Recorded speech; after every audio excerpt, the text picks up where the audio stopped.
السلام عليكم ورحمة الله وبركاته. ازيكم يا جماعة؟ عاملين ايه؟ يا رب دايما تكونوا بخير.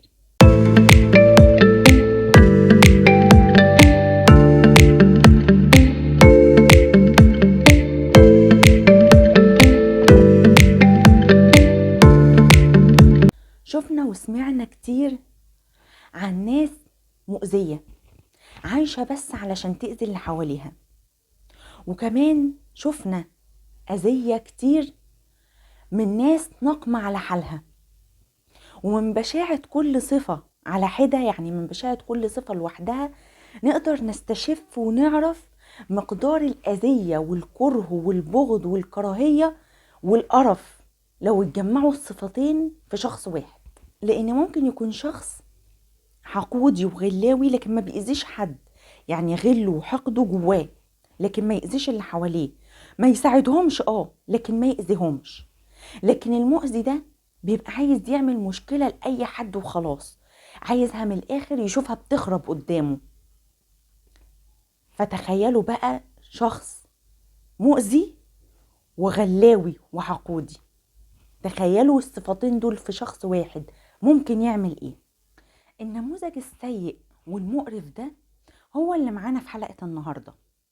بني آدم غله وحقده وإقدامه على أذية الغير خلاه يرتكب فعل بشع وشنيع، فعل بيأكد على إن الإنسان ده ما عندوش أي إنسانية ولا رحمة ولا أخلاق ولا حتى خوف من ربنا سبحانه وتعالى.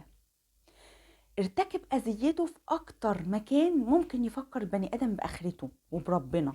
يعني احنا المفروض بنروح المكان ده علشان نتعظ، علشان نفتكر ان احنا آخرتنا متر في متر وانها دنيا فانية.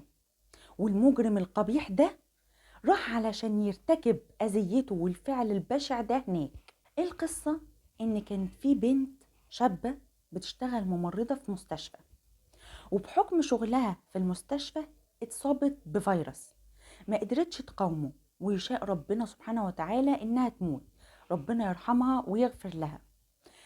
المهم ان العادي بتاعنا لما بيموت لنا حد ان احنا بندفنه، لان معروف ان اكرام الميت دفنه. لكن للأسف احنا عايشين في زمن بقى إهانة الميت دفنه، حسبي الله ونعم الوكيل. المهم ان اهل البنت دي بعد ما دفنوها والمفروض انهم خلاص كده اطمنوا عليها وسابوها ومشوا، وعدت الليلة عادي. لكن تاني يوم حارس المقابر لقى جثة متفحمة، حد مولع فيها وسابها لما اتفحمت تماما. طبعا منظر صعب وحاجة تقشعر.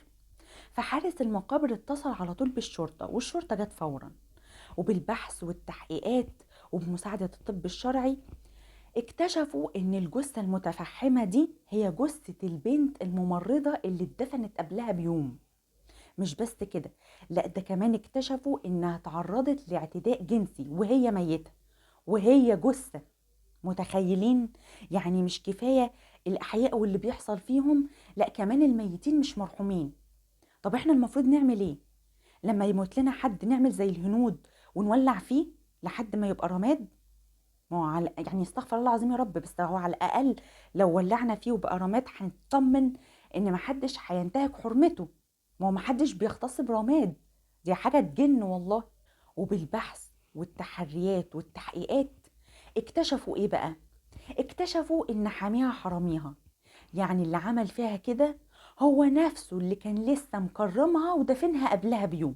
طيب خلونا نفسر اكتر.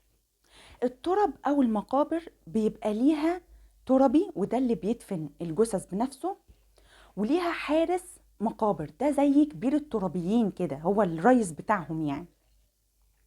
فاللي حصل ان التربي كان حاقد على الرئيس بتاعه، وكان عاوز ياخد مكانه اللي هو كبير الترابيين. فدماغه وصلته لايه؟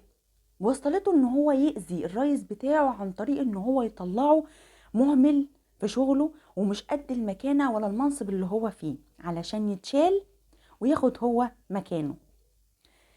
يعني انا مش عارفة ده لو كان بيشتغل مثلا في منصب كبير في الدولة كان ممكن قتل الرئيس بتاعه علشان ياخد مكانه يعني. طب ده انت تربي وده حارس مقابر، يعني انتوا الاتنين شغلانتكم الترب، ليه المنافسة؟ وبعدين انت لو بقيت حارس مقابر مثلا هتتكافئ؟ هتاخد تربة هدية؟ ده مرار طافح اللي الناس وصلت له ده والله. ما علينا. المهم ان اللي كان التربي ده عايز يطلع حارس المقابر فاشل وملوش في الشغلانة، وانه لا يصلح يكون حارس مقابر علشان يتشال ويقعد هو في المنصب ده مكانه. فعمل ايه بقى؟ طلع جثة البنت الممرضة اللي كان لسه هو دفنها قبلها بيوم، واللي كان من حظها السيء ان كان هو التربي اللي دفنها. طلعها وعمل معاها علاقة جنسية وولع فيها وسابها لما اتفحمت، وسابها مرمية بره التربة علشان بقى يلاقيها الحارس تاني يوم ويبلغ الشرطة والكلام ده كله. المفاجأة بقى الكبيرة والكارثة الكبرى كانت في اعترافات التربي في التحقيقات. لما سألوه طب انت ليه ولعت فيها؟ ما كان ممكن اغتصبتها وكنت دفنتها تاني وخلاص، ولا من شاف ولا من دري، ايه اللي خلاك تولع فيها؟ كان رده انه كده بيطهرها، لانه بعد ما عمل اللي عمله فيها نجسها، فكان عايز يطهرها علشان دي واحدة ميتة وبين ايدين ربنا. يعني كمية ورع وتقوى وإيمان تخلي الواحد عايز يتمرمغ على الأرض من الإيمان.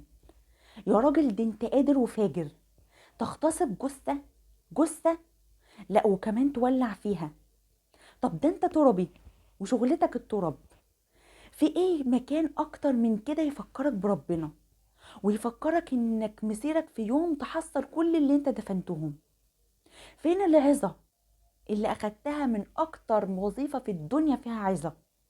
ده الواحد بيعدي من قدام المقابر بس جسمه بيقشعر، ولما بيدخلها بيحس برهبة المكان وبحرمته وبعظمة ربنا وقدرته، وانه مهما طال بيه الزمن مسيره ويحصل اللي ماتوا دول كلهم. ولو فرضنا فرضا ان رهبة المكان راحت من عندك، ما انت تربي بقى ودي شغلتك ومع ميتين على طول، فهل من الطبيعي ان احنا حتى لو راحت منك الرهبة ان تروح منك برضو الخوف من ربنا، انك تنساه؟ استغفر الله العظيم. يعني سؤالي انا بقى الشخصي، انت لما ولعت فيها علشان تطهرها ما ولعتش في نفسك ليه انت كمان علشان تتطهر؟ ولا هو عادي انت تعيش نجس؟ وليه بعد ما ولعت فيها سبتها مرمية بره التربة؟ ليه ما دفنتهاش؟ بس هنا برضو الإجابة أنا عارفاها، علشان الإجابة هنا في الشق التاني من حقارته ودنيته، علشان يرازي الحارس بتاع المقابر ويأذي الراجل في شغله فيتشال من منصبه، ويحصل بقى المفكر والمخطط المبدع على المنصب المرموق. حاجة تجن والله. هو احنا ليه بنعمل كده؟ ليه بنخلي ربنا سبحانه وتعالى أهون الناظرين والله أحق أن نخشاه؟ يعني أكيد مثلا هو كان بيعمل عملته دي وهو بيأمن نفسه إن مفيش حد شايفه، ومش واخد في باله إن ربنا سبحانه وتعالى شايفه. شايفك لو انت في بطن الأرض، شايفك لو انت في بطن الحوت. خايف من الناس أكتر ما خايف من ربنا؟ ما هو طبيعي انت لو خايف من ربنا مش هتعمل اللي عملته أصلا. مجموعة حلوة كده من الكبائر عملها في عملة واحدة: انتهاك حرمة ميت، والميت ما ينفعش يتفتح عليه قبل 40 يوم، اغتصبها وحرقها. يعني ده انت مش عايز تتحرق ويتولع فيك زيها علشان تتطهر، ده انت عايز تتقطع وتترمي للكلاب تاكلك، ولو ان برضو هيقرفوا منك. اللي عرفته من القصة دي ان اتحكم عليه حكم صارم، لكن حقيقي مش عارفة ايه هو الحكم. لكن اقصى عقوبة عندنا غير الاعدام هي المؤبد، وترجيحي انه هو يكون اخد فعلا مؤبد لانه ما قتلش يعني علشان يتعدم. لكن ده من الناحية القانونية، اما من الناحية الانسانية فالمفروض يتعدم 600 مرة، لان ما ينفعش بني ادم بالشكل ده يرجع يعيش تاني كده وسط الناس. اللي عمله التربي مع الجثة اسمه نيكروفيليا. النيكروفيليا ده نوع من الهوس الجنسي بالجثث بالميتين. سنة 1989 كان في 2 من الباحثين وضحوا الدوافع اللي بتخلي الشخص يعمل السلوك ده، وهو ان الشخص بيبقى عايز شريك غير قادر على المقاومة او الرفض، لان الميت لا هيقاوم ولا هيرفض. تاني حاجة الانجذاب ناحية الجثث. هو تقريبا الكفن مغري، الكفن بيغري عقولهم المريضة. والله الواحد مش عارف ايه اللي بيحصل، احنا عايشين فين؟ يعني الواحد بيشوف عجب العجاب في الدنيا دي. اغتصاب كبار سن، اغتصاب رضع، اغتصاب حيوانات، اغتصاب ميتين، شذوذ جنسي بين الرجالة وبعضها، تلاقي الراجل بيحب واحد صاحبه، وشذوذ بين البنات وبعضها، تلاقي البنت بتحب صاحبتها. يعني احنا عايشين فين بجد؟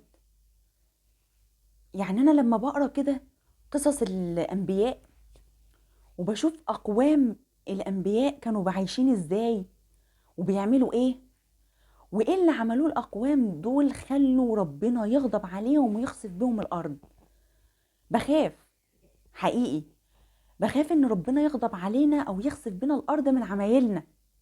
ده احنا عمايلنا سودة ومنيلة. يعني ربنا يرحمنا برحمته الواسعة. اللهم لا تؤاخذنا بما فعل السفهاء منا. ما تنسوش ان دعمكم دايما بيفرق، باللايك والشير والسبسكرايب وتفعيل الجرس. حلقة النهاردة خلصت، بس لسه الحلقات دي كتير، استنوني في حلقة تانية جاية. شكرا ومع الف سلامة.